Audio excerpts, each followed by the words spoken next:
15 से 30% कमर दर्द ऐसा है जिसमें वजह कमर के अंदर होती ही नहीं, ना मोरों में ना डिस्क में, लेकिन आप गैर ज़रूरी MRI कमर का करवा रहे हैं, उसका इलाज ढूंढने की कोशिश कर रहे हैं।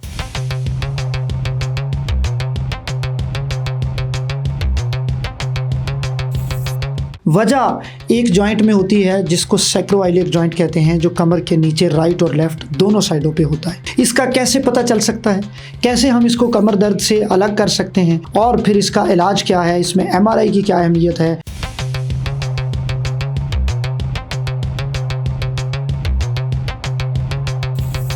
इसमें फिजियोथेरेपी की क्या अहमियत है, और फिर उसे इंजेक्शन की जिसके बारे में अक्सर लोग एडवाइस करते हैं उसकी क्या अहमियत है। आज इस पॉडकास्ट में इस पे बात होगी। बिस्मिल्लाहिर्रहमानिर्रहीम, अस्सलाम वालेकुम। मैं डॉक्टर अब्दुल बासित हूँ, कंसल्टेंट ऑर्थोपेडिक सर्जन यानी माहिर अमराज़ हड्डी और जोड़। आज मैंने एक बड़े कॉमन इशू के ऊपर बात करनी है और वो है सैक्रोइलियक जॉइंट पेन। ये एक जोड़ होता है जो कमर से थोड़ा सा नीचे राइट लेफ्ट दोनों साइडों पे होता है। इसका दर्द बाज़ लोगों में हो जाता है, लेकिन बदकिस्मती से वो दर्द पता ही नहीं चलता और लोग उसको कमर का दर्द समझते हैं, डिस्क का दर्द समझते हैं, मोरे का दर्द समझते हैं। और फिर हमारे बाज़ डॉक्टर्स भी बाज़ औक़ात नहीं उसको आइडेंटिफाई कर पाते कि ये मर्ज़ कहाँ पे है। उसके लिए कमर का MRI, कमर का एक्सरे, गैर ज़रूरी टेस्ट, गैर ज़रूरी दवाइयाँ और इलाज लंबा खिंचता चला जाता है। ये जो सैक्रोइलियक जॉइंट है ये बुनियादी तौर पे इस तरह से बना है कि इसके नाम से ज़ाहिर है, कमर की जो सेंटर की हड्डी है, नीचे वाले जो मोरे हैं उसे कहते हैं सैक्रम, और उसके साथ राइट लेफ्ट दोनों साइडों पे आइलियक बोन है, आइली, और उसके जो दोनों के मिलने से जो जोड़ बनता है उसे कहते हैं सैक्रोइलियक जॉइंट। ये इस तरह से होता है कि पूरी पेल्विस बन जाती है, पीछे ये सपोर्ट कर रहे होते हैं और आगे पूरी पेल्विस का स्ट्रक्चर बनता है। एक पूरा इस तरह से स्ट्रक्चर बन जाता है जिसमें हमारे एक इम्पॉर्टेंट ऑर्गन्स होते हैं, जैसे ब्लैडर है और मसाना है किसी भी शख्स का, और फिर ये स्ट्रक्चर जो है वो आपके नीचे वाले हिस्से को सपोर्ट कर रहा होता है। होता ये है कि बाज़ लोगों में इस जॉइंट की सोजिश हो जाती है, उसे सैक्रोइलियाइटिस कहते हैं, या बाज़ औक़ात इस जॉइंट का वियर एंड टियर हो जाता है यानी आर्थराइटिस हो जाता है। उसकी वजह से यहाँ पे दर्द स्टार्ट हो जाती है। उस दर्द के बाद लगता ये है कि जैसे कमर में दर्द है, लेकिन इसकी पहली अलामत और निशानी ये होती है कि आपके कमर के निचले हिस्से में दर्द नहीं होगा, बल्कि थोड़ा सा नीचे जो बटक का एरिया है उसके राइट और लेफ्ट में से किसी एक साइड में होगा। सो ये पहली अलामत है जिससे आप ये जान सकते हैं कि आप you are suffering from sacroiliac joint pain. Number 2, किन लोगों में ये होता है। कुछ अलामत मैं आपको बाद में भी बताऊंगा, लेकिन पहले ये बता दूं कि किन लोगों में इसके होने के चांसेस ज़्यादा हैं। Number 1, pregnant women.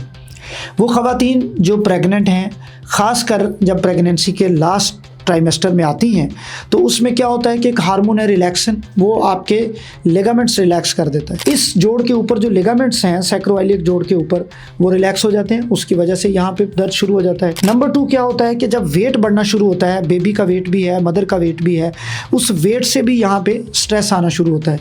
उस स्ट्रेस के नतीजे में यहाँ पे दर्द रहने लग जाता है ख़वातीन को। फिर दूसरी एक बड़ा तबका होता है वो है एथलीट्स का। बाज़ लोग जो एथलीट हैं उनमें भी स्ट्रेस बहुत ज़्यादा होता है इस जॉइंट के ऊपर। जो गोल्फ खेलते हैं, जो डिफरेंट स्पोर्ट्स एक्टिविटी में इन्वॉल्व होते हैं, उनमें ये बढ़ जाता है। नंबर 3, ओल्ड एज में ये मसला आ जाता है। ओल्ड एज में क्या होता है, आर्थराइटिस हो जाता है, वियर एंड टियर हो जाता है जोड़ का, और यहाँ पे मसला शुरू हो जाता है। नंबर 4, ट्रॉमा की हिस्ट्री होती है बाज़ औक़ात, यानी आपको कोई फ्रैक्चर हुआ, कोई चोट लगी, तो उसके बाद यहाँ पे मसला आ गया।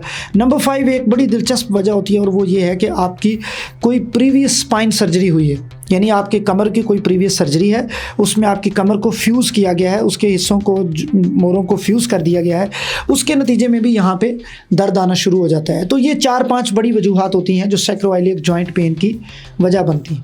अब आते हैं इसके इस हिस्से की तरफ कि किस तरह आप ये आइडेंटिफाई कर सकते हैं कि आपको जो सैक्रोइलियक जॉइंट है वो आपकी कमर का दर्द नहीं है। 2-3 टिप्स हैं जो आप घर में भी चेक कर सकते हैं। नंबर 1, कमर का दर्द जो बेल्ट का एरिया है और जो सेंटर का एरिया है उसमें हो रहा होता है, मोरे का, डिस्क का। लेकिन जो सैक्रोइलियक जॉइंट पेन है वो बिल्कुल नीचे आ जाए अपनी कमर में, और राइट लेफ्ट जो बटक का एरिया है, जहाँ पे आपके राइट लेफ्ट का एरिया बनता है इंजेक्शन का बाज़ औक़ात, वहाँ पे दर्द शुरू हो जाता है, किसी एक साइड पे या दोनों साइडों पे। पहली तो आप खुद चेक कर सकते हैं। नंबर 2, अगर आप अपनी एक टांग पर खड़े हों उस साइड पे, तो आपके लिए खड़े होना तकरीबन नामुमकिन हो जाता है। बाज़ औक़ात मुश्किल होता है और बाज़ औक़ात इतना दर्द होता है उसके अंदर कि वो नामुमकिन हो जाता है। वो भी एक अलामत है कि आपको सैक्रोइलियक जॉइंट पेन है। नंबर 3, इसके चेक करने का तरीका ये होता है कि एक उस टेस्ट होता है, उसे हम कहते हैं SLR, straight leg raise test. उसमें पेशेंट लेटता है, वो अपनी टांग ऊपर की तरफ उठाता है घुटना फोल्ड किए बगैर। तो अगर डिस्क का दर्द हो तो उसमें टांग ऊपर उठाना बड़ा मुश्किल हो जाता है, लेकिन सैक्रोइलिक जॉइंट पेन का पेशेंट आमतौर पे टांग ऊपर उठा लेता है, उसके लिए इतना मुश्किल नहीं होता। नंबर 4 एक टेस्ट है, उसे हम कहते हैं फैबर टेस्ट। वो यूजुअली डॉक्टर्स परफॉर्म करते हैं, लेकिन आप घर में भी परफॉर्म कर सकते हैं। और उसका तरीका क्या होता है कि आप अपनी टांग जो है, एक टांग जिस टांग में आपको दर्द है वो दूसरे घुटने के ऊपर रखें। अगर आप मेरे कैमरे में देख सकते हैं तो आपको नज़र आ जाएगा, वरना इसका तरीका ये है कि जिस तरह लोग घुटने के ऊपर टांग रख के बैठते हैं ना, तो जिस टांग में दर्द है उसको आप दूसरे घुटने के ऊपर रखें, उस पैर के हिस्से को, तो आपको वो रखना मुश्किल होता है। इसे कहते हैं फैबर टेस्ट। फ्लेक्शन, एबडक्शन और एक्सटर्नल रोटेशन, ये 3 पार्ट होते हैं इसके। यूजुअली डॉक्टर्स परफॉर्म करते हैं, लेकिन आप घर में भी ये करके देख सकते हैं। फिर एक हिस्सा ये होता है कि आप नीचे जो चौकड़ी मार के जिस तरह हमारे यहाँ लोग बैठते हैं वो नहीं बैठ सकते, क्योंकि उसमें भी यही टेस्ट परफॉर्म हो रहा होता है। नंबर 5 एक तरीका ये होता है चेक करने का कि आप स्टेयर्स नहीं चढ़ सकते। कमर दर्द के मरीज़ को आमतौर पर चलने फिरने में दर्द होता है और उसको स्टेयर्स में और स्मूथ सरफेस हर जगह उसको दर्द हो रहा होता है, लेकिन सैक्रोइलिक जॉइंट पेन के मर्ज में ये होता है कि आपके लिए स्टेयर्स चढ़ना बहुत मुश्किल हो जाता है। ये कुछ चीज़ें मैंने आपको बताई जिससे आप डिफ्रेंशिएट कर सकते हैं। और फिर डेफिनेटली जब आप डॉक्टर साहब के पास जाते हैं तो वो आपको एक्सरे देते हैं और उसके बाद MRI करवाते हैं। उससे भी बहुत हद तक आपको पता चल जाता है कि आपकी कमर जो है वो ज़्यादा प्रॉब्लम में नहीं है, तो प्रॉब्लम आपका सैक्रोइलिक जॉइंट है। अब आते हैं इसके इलाज की तरफ।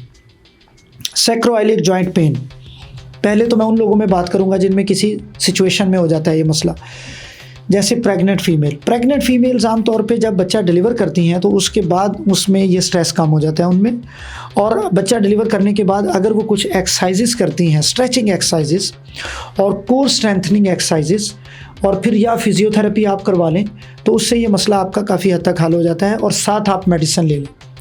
नंबर 2, अब हम इसको जनरलाइज बात कर लेते हैं। वो तमाम लोग जिनमें सैक्रोइलिक जॉइंट का पेन होता है, उन्हें सबसे पहले तो रेस्ट की ज़रूरत है।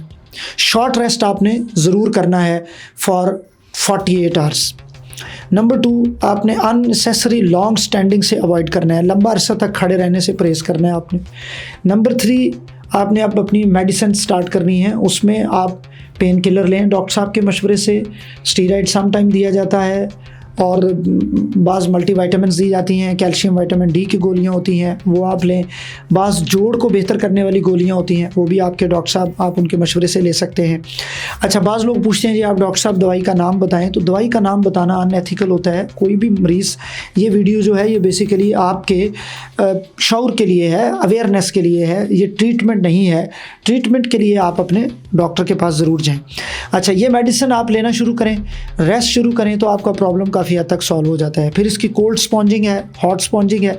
उसके लिए आप पहले आइस के साथ स्पॉन्जिंग करें और बाद में हॉट स्पॉन्जिंग करें, उससे फिर आपका प्रॉब्लम काफ़ी सॉल्व हो जाता है। फिर कुछ पेशेंट्स होते हैं जिनमें ये दवाई के साथ साथ फिजियोथेरेपी की ज़रूरत पड़ती है। फिजियोथेरेपी इसमें बहुत इंपॉर्टेंट और बड़ा हेल्पफुल टूल है। जब आप फिजियोथेरेपी करते हैं तो 60-70% आपका प्रॉब्लम ख़त्म हो जाता है। कुछ पेशेंट्स जिनमें ये मसला हल नहीं हो रहा, यानी 6 वीक्स हो गए, सब कुछ आपने किया लेकिन प्रॉब्लम सॉल्व नहीं हो रहा, फिर इंजेक्शन लगवा लेने में हर्ज नहीं है। इंजेक्शन क्या है?